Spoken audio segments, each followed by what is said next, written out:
Hello tout le monde. Vous m'entendez? Ouais. Vous allez bien? Passez une bonne matinée? Ok. Alors moi c'est Jonathan Jean Porcaro. Vous pouvez m'appeler John, après si on se voit pour la pause petit déjeuner, sera beaucoup plus, enfin, la pause déjeuner pardon, sera beaucoup plus simple. Je suis développeur web, principalement orienté JavaScript, mais je fais aussi du CSS, comme vous. Et du coup, on va aujourd'hui essayer d'aborder le futur du CSS. Donc CSS 3+, une plongée dans le futur. Alors, cette conférence que je vais essayer de faire, dans cette présentation, c'est d'essayer de vous montrer un peu, vous présenter les prochaines fonctionnalités, les prochaines features importantes du CSS. L'idée, c'est que j'ai essayé de décortiquer les drafts pour vous, les brouillons, et voir ce que je peux en sortir, ce que je peux vous résumer, et essayer de vous présenter ce qui va arriver, ou ce qui devrait en tout cas arriver. Au niveau du plan, je vais d'abord peut-être présenter un peu le WFUC, pour ensuite enchaîner sur des fonctionnalités que normalement vous connaissez quasiment tous, des fonctionnalités qui ont un peu révolutionné la manière de créer le CSS il n'y a pas si longtemps, pour ensuite passer vraiment au dur et la suite de ce qui va arriver. Alors, le WWDC, donc World Wide Web Consortium, dont la mantra c'est un peu un seul web partout et pour tous, c'est un organisme de standardisation. Donc, l'idée derrière, c'est que ça a été fondé par Tim Berners-Lee en 1994. Donc, Tim qui est l'inventeur du World Wide Web, donc WWW. Il s'occupe du coup de standardiser, donc c'est une organisation à but non lucratif. Alors aujourd'hui on va parler du coup des standards CSS, mais ils font pas que ça. Ils s'occupent aussi du HTML5 et des formats typiquement comme le PNG, le SVG ou l'XML. C'est un consortium d'entreprises. En 2013 on en comptait 383, donc c'est un gros organisme. L'idée en fait pour eux c'est de standardiser le web. Donc ils vont créer en fait les brouillons des prochaines fonctionnalités pour pouvoir permettre aux navigateurs ou autres de les implanter. Donc rapidement, hein, un standard, un processus de recommandation, ça se fait en 4 grandes étapes. On a la working draft qui est du coup la première. Vulgairement, c'est les premières ébauches d'une fonction, d'une fonctionnalité, d'une feature. On la publie en fait du coup sur leur site. Et l'idée, c'est juste d'avoir des premiers retours communautaires. L'idée. Et puis ça passe au conseil jusqu'à la recommandation du WFUC. La recommandation, c'est l'état solide de la fonctionnalité et ça impose un peu les bases pour son implémentation. Alors, ce que je vous propose, c'est qu'avant qu'on attaque ce qui suit, c'est qu'on voit ensemble des fonctionnalités qui sont apparues en fait dans le CSS récemment, ou moins récemment, qui ont un peu révolutionné notre façon en fait d'appréhender le CSS. Et j'aimerais déjà commencer avec Grid. Grid Layout. Qui connaît ici Grid Layout? Qui utilise Grid Layout? Ok.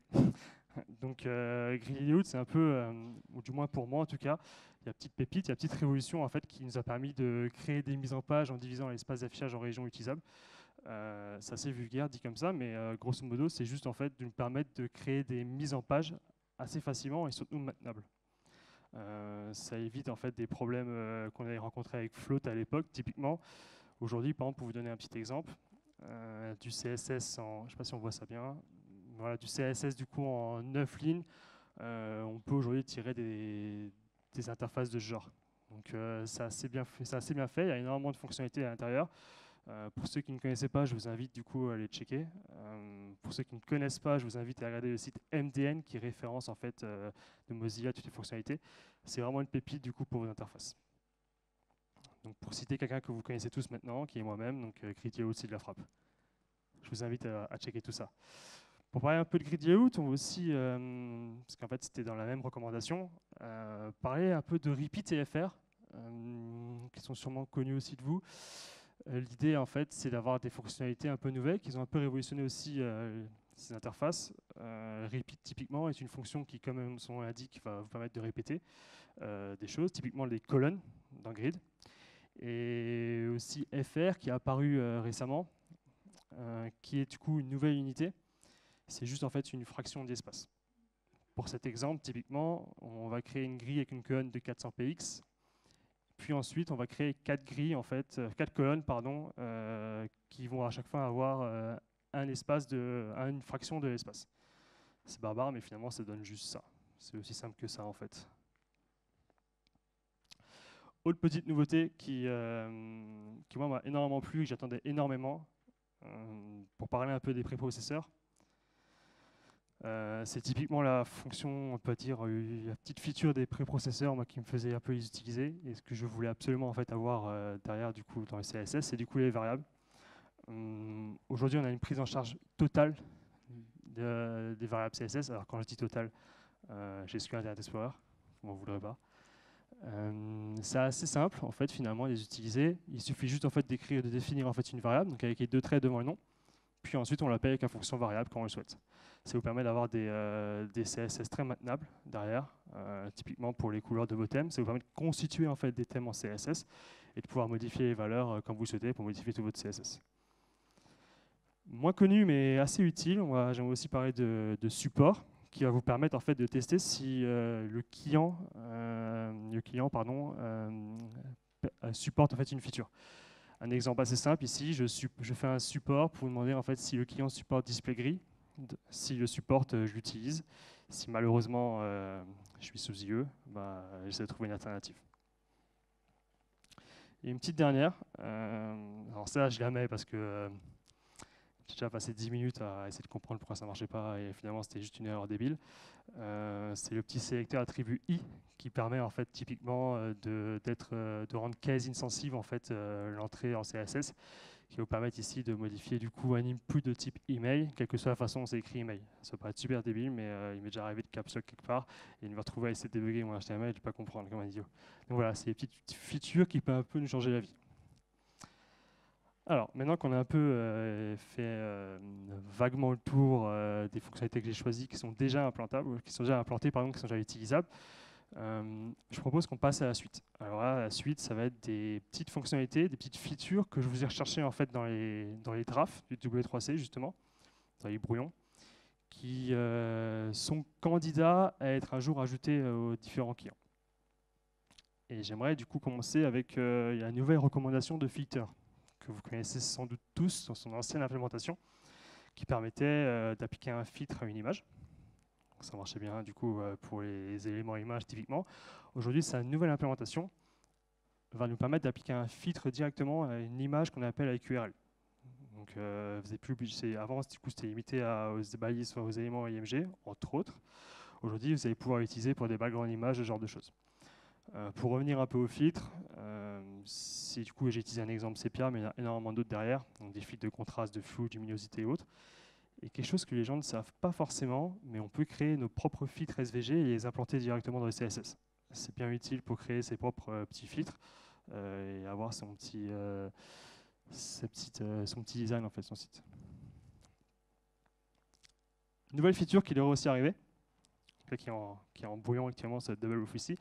C'est une petite pépite qui devrait révolutionner les carousels, on en parlait avant, et les clients en fait, de création de présentation web. C'est le Scroll Snap Point. L'idée, en fait, c'est juste définir des points d'accroche où vous le souhaitez. Et si vous scrollez, en fait, vous arrivez sur le prochain point d'accroche. Donc c'est très intéressant en fait, pour les carousels et du coup les présentations. Et ici, on définit en fait un checkpoint, si on veut, un point d'accroche sur chaque slide, et il suffit juste d'un scroll en fait, pour arriver pile poil en fait, sur un slide.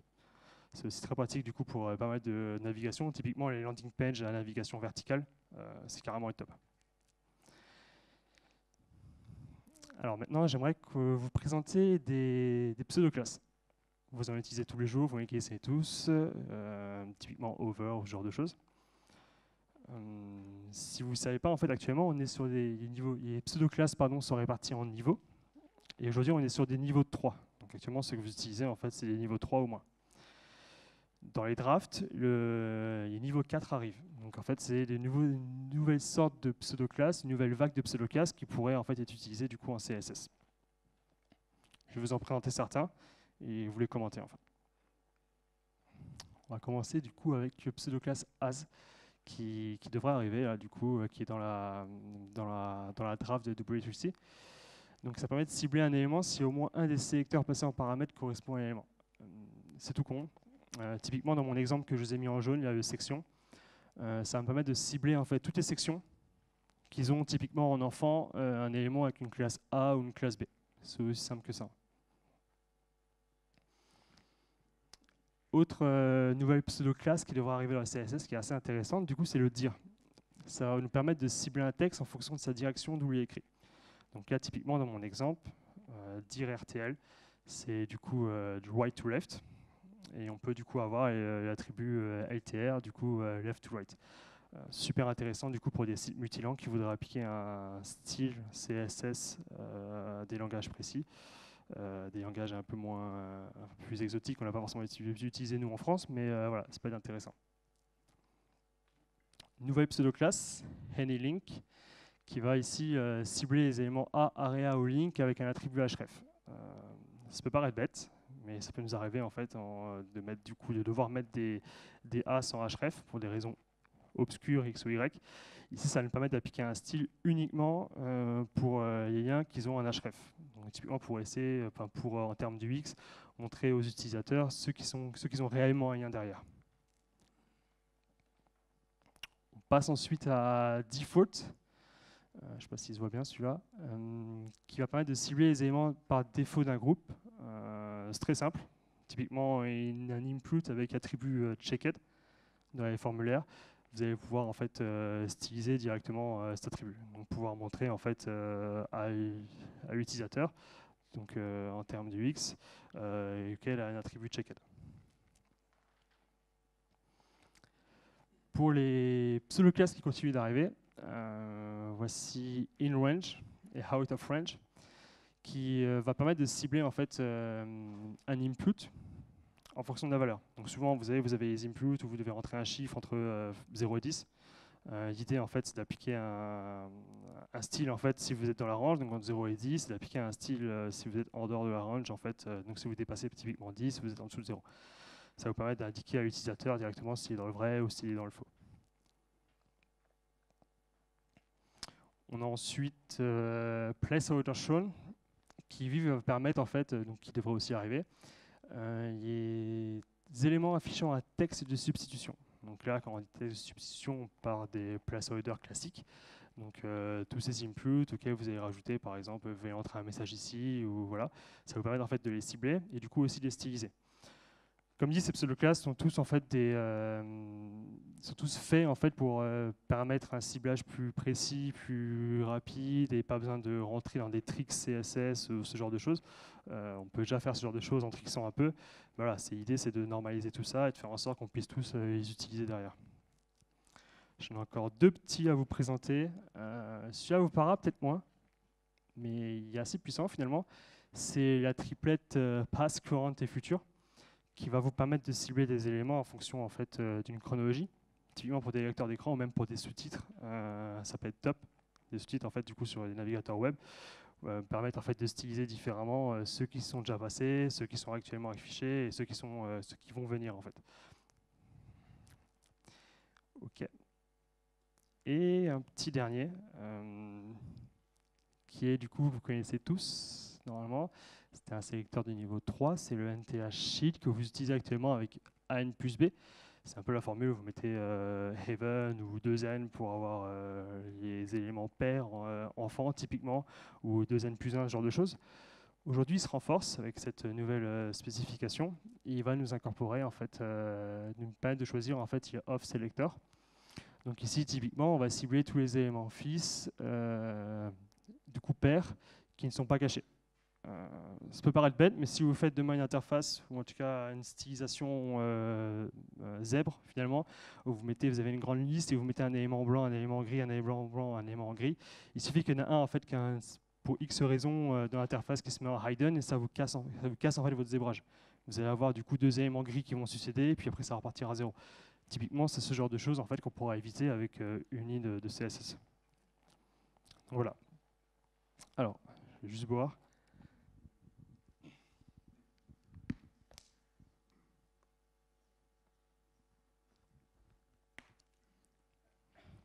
Maintenant qu'on a fait le tour un peu des petites fonctionnalités qui devraient arriver sur le CSS, comme dit, il n'y a toujours pas de date, c'est encore en draft, il peut même encore avoir des petites modifications, et qu'on a vu un peu les sélecteurs, les pseudo-classes du niveau 4 qui devraient arriver. Donc, comme dit, du coup, c'était une petite sélection que je vous ai faite, il y en a d'autres. Je mettrai sûrement la diapo en ligne avec certains liens. Je vous propose maintenant qu'on parle du d'un nouveau mastodonte qui devrait arriver du coup dans le CSS, une nouvelle pépite qui pourrait révolutionner en fait notre approche du CSS, ou du moins la façon dont on le consomme. C'est du coup le projet Houdini.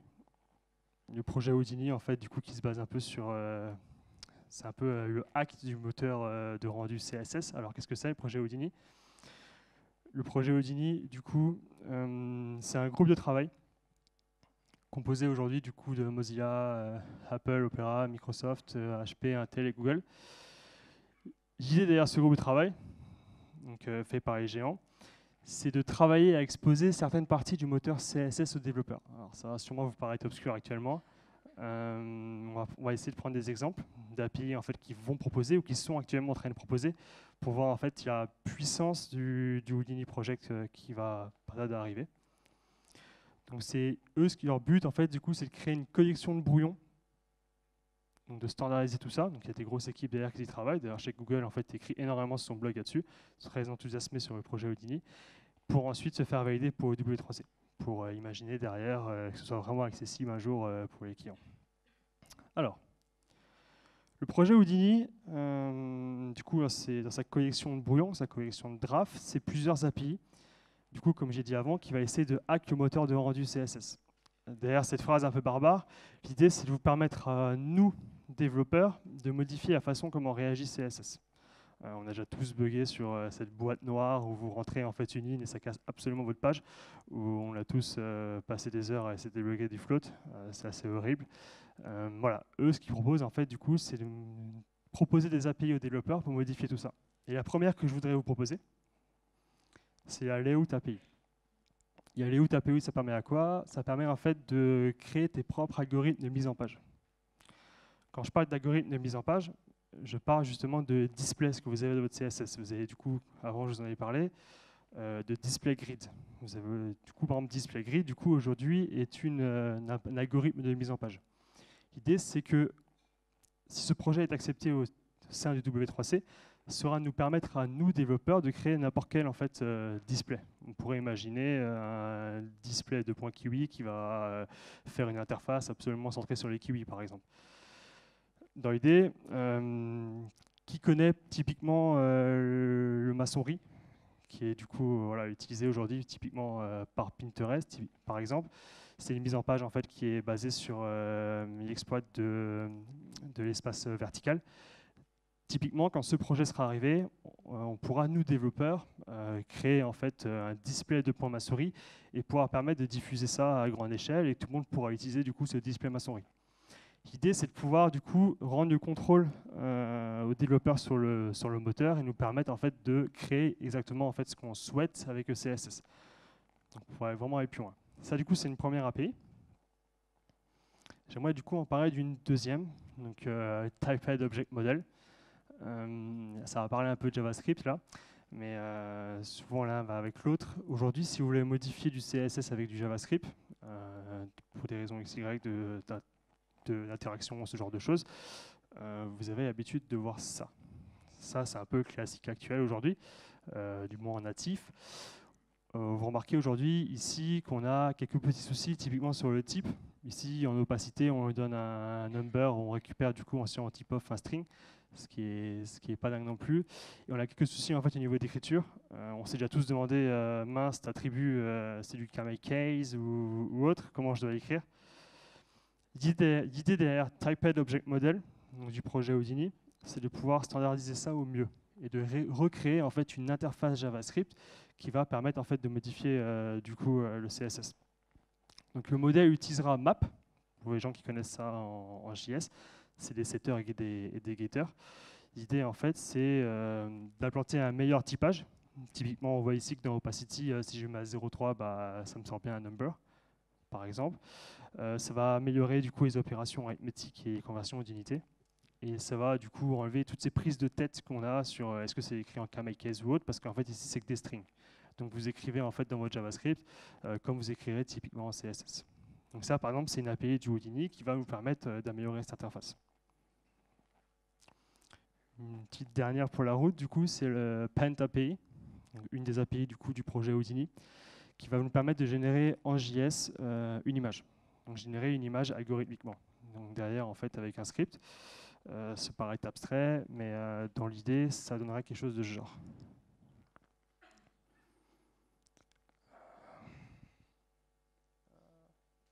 Si je retrouve ma souris.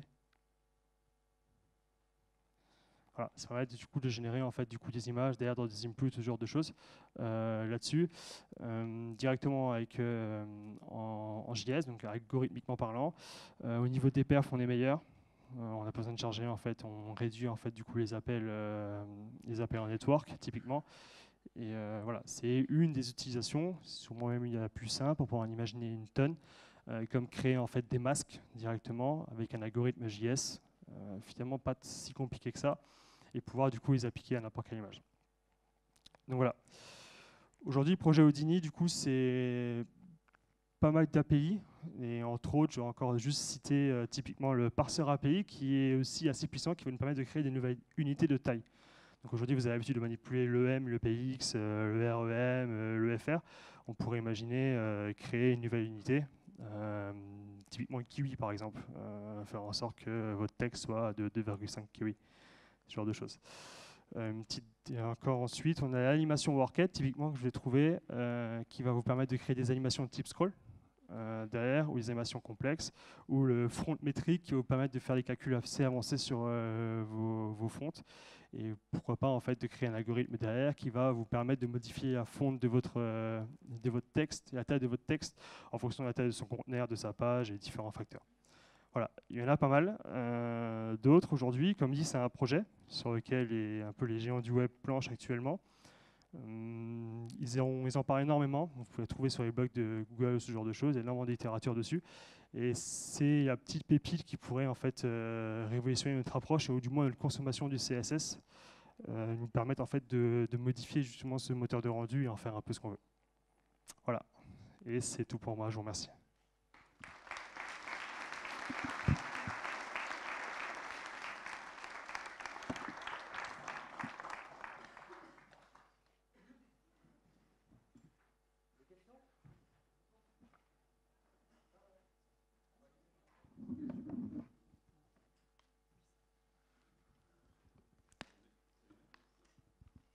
Salut. Est-ce qu'on peut revenir un peu sur la technique, sur les LM past, future et present? Comment il fait pour déterminer ce qui vient dans le futur, ce qui est dans le passé? C'est avec des éléments de type date sur les... C'est des attributs en fait HTML qui devraient venir aussi, et où on manipuler ça après derrière. D'autres questions? Soyez pas timide. Non, pas d'autres questions? Sur le stream, pas non plus? Si, là-haut.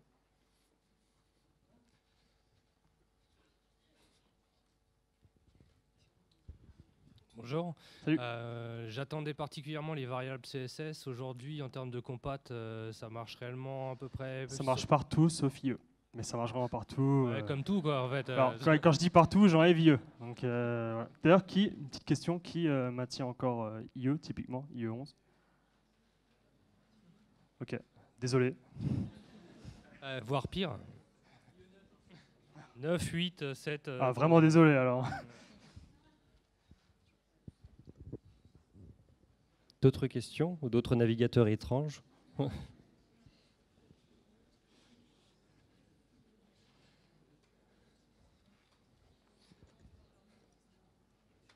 Et ce sera la dernière question.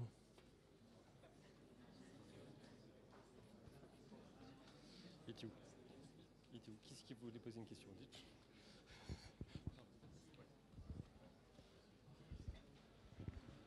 Salut. Du coup, Salut. Moi je me demande juste, est-ce que tu sais, les pseudo-classes, est-ce que niveau performance, en fonction du niveau de pseudo-classe, enfin par exemple... Je te sens mal, excuse-moi.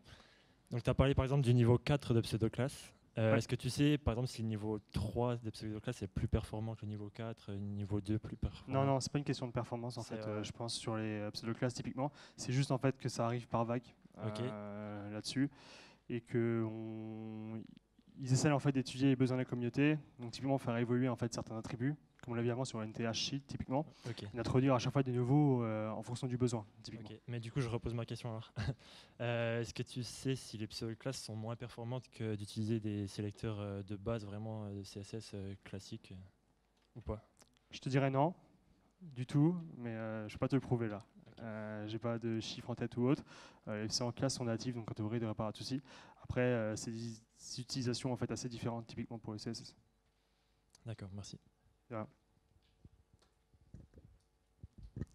C'était sûrement un peu rapide comme présentation, donc j'essaierai de mettre la présentation en fait sur le site et je vous enverrai un lien avec les différents liens directement pour aller voir directement les différentes librairies directes ou les différents drafts de chaque section.